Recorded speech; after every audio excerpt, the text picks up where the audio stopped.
So talking about rural women, तो जैसे मैंने ना बहुत ज़्यादा ऐसे मैं पूछती रहती हूँ कि क्या है। अभी मैं उतनी काबिल नहीं हूँ कि उनके लिए कुछ कर सकूँ, बट अब मैं बहुत जल्दी करने वाली हूँ, मुझे आज फील हो रहा है। तो मैंने उनसे पूछा, तो मुझे एक जो कॉमन चीज़ लगी, वो हर दूसरी महिला को फाइब्रॉइड, अगर रसौली उसी को कहते हैं, और हर दूसरी महिला का यूट्रस रिमूव्ड है, बहुत कम एज में, बहुत कम एज में।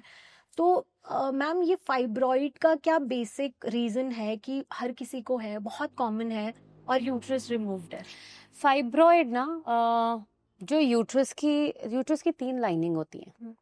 सबसे इनर मोस्ट एंडोमेट्रियम होती है, जो कि हमारी मेंस्ट्रुअल ब्लड का पार्ट बनती है, वही शेड होती है, बनती है और झड़ती है।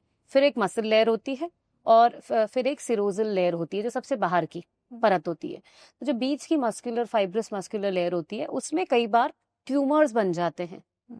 जैसे ये मेरी मसल है, तो यूट्रस की muscle is again a growing, expanding, changes बहुत होते हैं, हार्मोनली अफेक्टेड एरिया है वो, क्योंकि उसमें चेंजेस हो रहे हैं, प्रेगनेंसी भी हो सकती है, एग आ रहा है, फर्टिलाइज नहीं हो रहा, तो पीरियड्स आ रहे हैं।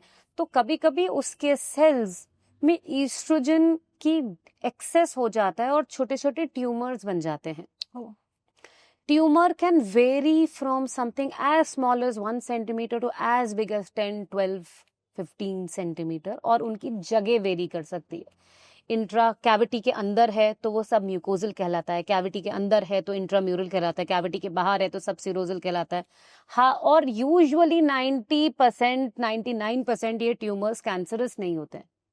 बट डिपेंडिंग कि किस साइज में है, किस साइट पर है, जगह कहाँ पर है, कितना बड़ा है, क्या प्रेशर सिम्टम कॉज कर रहा है, क्या ब्लीडिंग कॉज कर रहा है, क्या पेशाब की थैली पे प्रेशर डाल रहा है, बार बार पेशाब आ रही है, या इतना बड़ा हो गया है कि हमें सॉलिड मास पेट छूते ही पता चल रहा है, that will determine weather a fibroid, how should it be treated. सिर्फ सेकंड, आप अनमैरिड हैं, आपकी अभी शादी होनी है, तो ट्रीटमेंट वेरी करेगा। आप किसी अनमैरिड का यूट्रस ऐसे ही नहीं निकाल दोगे, उसने प्रेगनेंसी करनी है, तो उसमें डिपेंड करेगा कितना बड़ा है, कहाँ है, सिर्फ ट्यूमर ही हटाएं, या छोटा है तो दवाइयां भी आ रही हैं आजकल घुलाने की। आपकी शादी हो चुकी है, आपके 2 बच्चे हैं, आपकी फैमिली लाइफ कंप्लीट है, still doesn't mean remove the uterus, because it's a big reproductive it's a reproductive organ. It should only be removed as a last resort when your medical treatment has failed, और जब आपके लक्षण इतने बुरे हो गए, आपको इतनी एक्सेसिव ब्लीडिंग है कि आपका ब्लड लॉस हुआ जा रहा है हर महीने because of bleeding so much, या ट्यूमर इतना बड़ा है that keeping the tumour would be hazardous to your life. So fibroid is not cancer, it doesn't convert into cancer. कभी कभी कुछ होता है कि किसी का फाइब्रॉइड अंदर ही गलने लगे, उसे कहते हैं degeneration of the fibroid. Sometimes that can be very painful, that may lead to somebody having a hysterectomy. But the concept of fibroid है, हिस्टेरेक्टमी करनी है, no, I am a surgeon, I know how to operate, I know how to do a hysterectomy, but there are specific reasons of removing a uterus. You cannot remove it for everybody. अगर 10 लोगों को रसौली है तो शायद 10 में से 2 को surgery की जरूरत पड़े उनके लक्षण के बेसिस पे।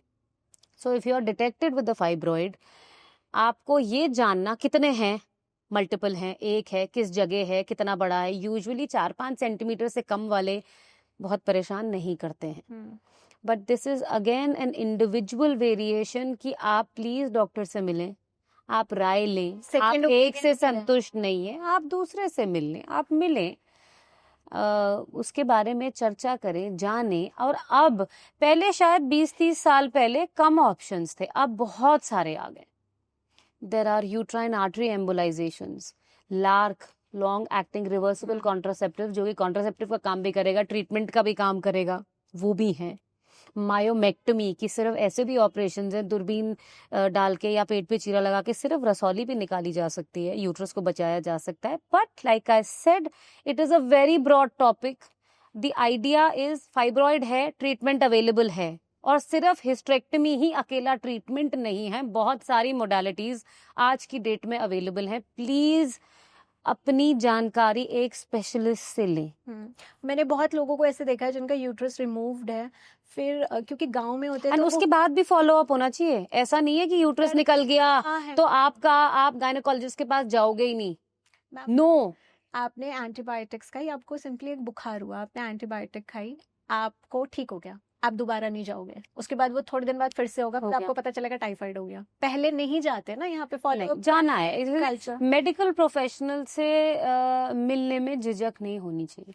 आप ठीक हो गए, अगला खुद ही कह देगा आपको अब नहीं जरूरत, अगले साल आना या 6 महीने बाद आना।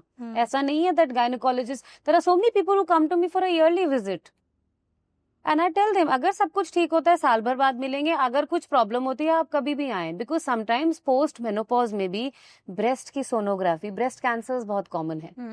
सर्वाइकल कैंसर तो हम उनमें सोचेंगे जिनमें यूट्रस है, सर्विक्स है, but even breast cancers are very common, post menopausal में भी हो सकता है। सो एक संदेश कि भैया डॉक्टर से तो मिलना है, चाहे 10 बार मिलो, अगर संतुष्ट ना हो बट मिलो, मैम 10 डिफरेंट से मिलो बट मिलो। मेंटालिटी है, वो रूटीन चेकअप नहीं कराते कि अगर कुछ निकला नहीं तो पैसे वेस्ट हो गए। होंगे नहीं नहीं that's पैसे it. आप अपनी हेल्थ पे कर रहे हो ना, या, उसके बाद अगर आप कितने पैसे खराब करने वाले हो ये आपको पता आप है। सोने का हार लेते हो, आप तब तो नहीं सोचते कि अरे मेरे पास 4 हैं, 5वां क्यों लूं। इट्स एन इन्वेस्टमेंट, तो हेल्थ से बड़ा इन्वेस्टमेंट तो है ही नहीं। दैट आई हैव रियलाइज्ड, जान है तो जहान है। कि आप हेल्दी हो ना, आपके पास 2 पैसे कम है ना, आप उन लोगों से बहुत ज्यादा खुश हो। बिल्कुल, तो आप धनी हैं अगर आज की डेट में आप हेल्दी हैं, आपकी माइंड बॉडी ठीक है, आई थिंक आपसे बड़ा धनवान कोई नहीं है डेफिनेटली। अब धन मतलब कहते हैं ना आपकी सेहत सोना है, तो उस सोने को बचाओ, उसको बढ़ाओ, ना कि उसको घटाओ। हिस्टेरेक्टमी तभी होगी जब बायोप्सी में आपका कैंसरस कुछ निकलेगा। That is also another condition way you feel कि आपने एक डायग्नोस्टिक प्रोसीजर करना होता है जिसका नाम होती है एंडोमेट्रियल बायोप्सी, बिकॉज अंदर की जो लेयर होती है आप उसको निकाल के टेस्टिंग के लिए भेजते हैं। अगर उसमें कैंसर लगता है then definitely you are required to be sent to a specialised centre, tertiary care centre, जहाँ पे कैंसर के ट्रीटमेंट की, सर्जरी की, पोस्ट सर्जरी कीमोथेरेपी चाहिए नहीं चाहिए, रेडियोथेरेपी चाहिए नहीं चाहिए, वो डिलीनिएट हो सके। हमारा देश कितना आगे बढ़ गया है, डेफिनेटली बढ़ गया है। हाँ, and even Uttarakhand is doing very very, Uttarakhand तो अब कहीं बहुत सारे पीछे कैंसर सर्वाइवर्स हैं। Yeah. We are doing very well as a state. Ma'am fibroid और सिस्ट एक ही चीज होती है? नो, फाइब्रॉइड इज अलग, सिस्ट एक पानी से भरा फील्ड हो सकता है या ब्लड से भरा सिस्ट हो सकता है। Usually cysts are more in the ovaries. एक सिंपल सिस्ट हो सकता है, अंडे का हेमरेजिक सिस्ट हो सकता है, पॉलीसिस्टिक ओवरीज हो सकती है, ट्यूब में हो सकता है, ट्यूब में भी हो सकता है, पैरा ओवेरियन सिस्ट कहते हैं, फिम्ब्रियल सिस्ट कहते हैं। यहाँ पे तो ऐसे बोलते हैं सिस्ट तो कैंसर ही तो है। No not at all, literally ऐसे ही बोलते हैं सिस्ट कैंसर। मैंने कहा नहीं यार, कैंसर कहाँ से हो गया, cyst is different. Not at all, not at all. बस अब रुकना नहीं है, ऐसी बहुत सारी इंटरेस्टिंग क्लिप्स इस चैनल पे अपलोड हुई हुई हैं। एक्सप्लोर करते रहिए, देखते रहिए और वीडियोस को एंजॉय करते रहिए।